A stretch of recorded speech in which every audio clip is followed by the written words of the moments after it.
Time for another board game review, and this time we have the game Explorers of the North Sea. This was sent to me by Renegade Game Studios, and it's designed by Shem Phillips. Explorers of the North Sea is set in the latter years of the Viking Age. As ambitious sea captains, players seek out new lands to settle and control. They will need to transport their crew among the newly discovered islands, building outposts, raiding settlements, capturing livestock, and claiming territories. So ready the longships, there are new horizons to explore. Let me show you how to play. So in Explorers of the North Sea, you're trying to become the most prestigious captain through clever planning and navigation. You gain victory points by controlling islands, delivering livestock, raiding settlements, constructing outposts, and destroying enemy ships. The game ends at the dawn of winter. At this point, the player with the most victory points is declared the winner. At the start of the game, you've got your longboat with 2 Vikings in the boat, the rest of your Vikings on the mainland. You also get a captain power, we'll get into these later, as well as 3 tiles that you keep face down in front of you. Now how the game works is proceeding clockwise, each player takes a turn. On your turn you can do, first you gotta place 1 tile from your hand. So let's say player 1 puts this tile down. The tile has to share at least 1 edge with either the starting board or any other tile, and all edges must match up to surrounding tiles. You can also never join tiles directly to the mainland. However, it is possible for tiles to loop around if that is how it grows. If you ever can place a tile, which is extremely rare, you discard your tiles, shuffle them back, and draw back an equal amount. Whenever you place a tile down, you'll have to place down some kind of token, either a livestock or a settlement token, or enemy ships. So if there's a drawing of a specific type of animal, as you can see there are different types, you put 1 token of that animal on the board. Another tile you can place has enemy ships on it, like this. If you place that here, then you have to place a face-down enemy ship token over it. And the other type of tile can have settlements on them. You place, let's say it goes here, you would then place a random military token, in this case 5, next to the settlement. Once you've placed your tile for your turn, then you may take up to 4 actions. You can do the same action multiple times if you want, and they can be done in any order. So one action you can do is load your longship. Each player's longship can hold up to 3 Vikings, or livestock, never more than 2 livestock though. So as one action, you can load any number of Vikings onto your longship. All loaded Vikings and livestock must first be located on 1 piece of land on the same tile. And livestock cannot load themselves. They must either be moved along with at least 1 Viking or have at least 1 Viking present on land while being loaded. Another action you can do is unload. So let's say I, move as an action. So let's say 1, I load, 2, I move, which means just move a tile, and then 3, I could unload the Vikings as one action onto any land from your longship. Now, if you want to move your longship, you always have to have at least 1 Viking in there. Longships cannot move themselves. They also can't cross land. They must move on to connected sea spaces. Another rule is any longship with less than 2 Vikings cannot move into a sea space with an enemy ship. But let's go back to unloading. Let's say I had this goat on my longship, and I moved back 1, 2, and then I unloaded. You're trying to deliver these livestock to the mainland, and when you do, you immediately place them onto your captain card, and you'll score them at the end. You score increasing amounts of victory points for sets of unique types, so you want to collect different animal types to score more points, which we'll explain later. Going back to moving in enemy ships, if you have at least 2 Vikings on your longship, you can move onto a tile with a enemy ship. So if I went 1, 2, 3, what happens is you look at the tile and flip it over. In this case, no Vikings die, and this is worth 1 victory point. However, if the token had this on it, this X, that means one of your Vikings dies. You put your Viking on your scorecard, it'll be scored later for its death, but then now you can no longer use it for the rest of the game.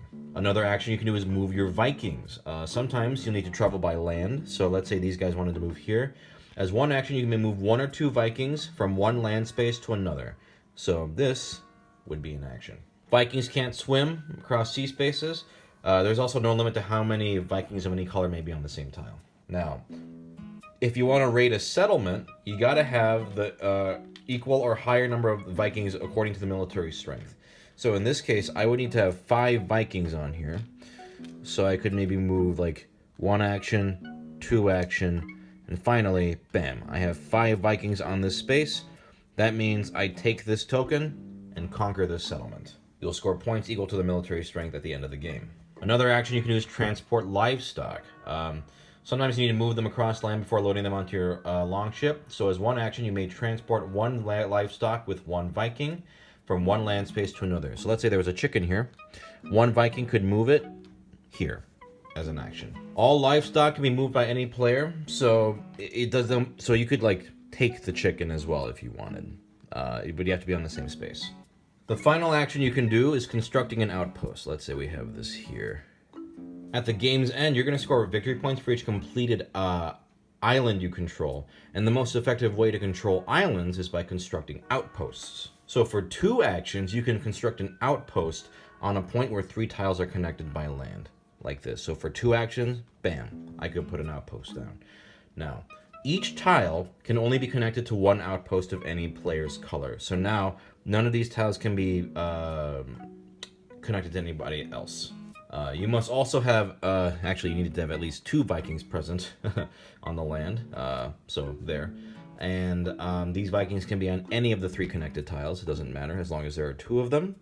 Now in the game you only have 5 outposts, and once you build them, they can no longer be removed. Each outpost will score you more points at the end of the game, and they also contribute to the control of islands, which I'll get to later. Now, once you've done your 4 actions, you draw a new tile, and you add it to your hand, and that's it. Now, the game ends immediately once you go through all 48 tiles. So you're going to build a giant map of islands and seas. So once the last tile has been placed, that is when the game is over and scoring takes place. Now, when you score, there are 7 areas to consider. First off, the delivered livestock. So, like I mentioned before, you want to collect different sets of animals, not the same set, or the same type of animals. The most you can score is if you get all 6 different animals in your mainland, that's going to be 21 points. As you can see, there's a scoring chart here. So if you just had 2 animals, that'd be worth 3, but 3 is worth 6, 4 animals are worth 10, and so on. You can also have as many sets as you want, but remember, a complete set will score you the most points. You'll also see how many outposts you constructed. If you constructed all 5, that's worth 20 points. Otherwise, they're just worth an increasing amount each. You also score points for all the enemy ships you destroyed, which are marked by these points. Any settlements you raided are worth the military value in points. You also score Viking deaths. So for however many Vikings died during your campaign, you'll score more points. 1 Viking death is worth 1, 2 is worth 4, 3 is 9, and so on. So if you get 6 Vikings dead, that's 36 points at the end. Now we go into control. And so you look at your influence on each island. So for example, let's say on this here, 2 yellow Vikings, an outpost, and a Viking. Each outpost is worth 2 influence. Each Viking is worth 1 influence. So that's 3 influence for blue, 2 influence for yellow. That means blue controls this island. And they score 1 victory point for each tile the island covers. In this case, 3 points. At the end of the game, you'll calculate that for all the islands. So every outpost is worth 2 influence, each Viking is worth 1, and you just see how many islands each player controls and how many points and tiles worth each island is worth. And then finally, each player has a captain card with a special ability. Like, for example, the trader, you gain 2 additional victory points for every 3 livestock you deliver. So she's all about getting those animals. The watchman, gain 1 additional victory point for each outpost you construct. There are a ton of different abilities, like this guy, the cartographer. If you control more than 1 island, score your 2nd largest island twice. I'm not going to go through every single one of these, but as you can see, they all have different little perks at the end. Otherwise, that's it. You go around building outposts, getting animals back to the mainland, fighting enemy ships. Just lots of different ways to score points. And at the end, you just see who got the most. And that's the game. So tile-laying games are always fun, and I like that this one isn't super complicated with its scoring. I also enjoy sort of uncovering the fun little bits to grab for points, which Kind of gives it a similar feel to like a Civ game where you're uncovering tiles almost like a fog of war. As you place tiles down, oh look, there's an animal there, or there's a settlement there, and you're uncovering the map as you go. I think that's a lot of fun. Unlike some other tile laying games where it feels pretty just whatever where you place your stuff, I like that this one is pretty clear on what's advantageous. You want to put stuff near your Vikings, or you want to extend their islands for more points if you think you're going to control them. And also you might want to potentially mess up your opponent's plans. I think there's more thought placed into where you put stuff as opposed to, it just looks nice if I put it here. Like the other games in this franchise, the North Sea franchise, the artwork is very nice. I love the art for the captains. And the little powers they have is fun. You know, it makes your strategy vary depending on which captain you have. I think that's always a nice touch. I think this game works best with 2 players. Even though you're potentially not going to be competing as much, like directly, you're going to have more turns. I feel like with 4 players, you just have less turns and less control and thus less time to explore. This game is definitely more fun if you have more shit to do. Now, some of the objectives might feel a little luck-based, right? Like, you know, enemy ships. Like, if you want your Vikings to die, it really depends on the flip of a tile, right? Yeah, if that bothers you, then, you know, I can understand that. But for me, this is such a simple, fun little game. Like, I'm like, who cares, right? It's just fun. Like, it doesn't bother me too much. It's short and it's simple, and I enjoy that. If you don't like tile laying games, I don't think this one will change your mind. It's definitely not revolutionary by any means, but for a simple game with fun little scoring objectives, I enjoyed this. I had a lot of fun.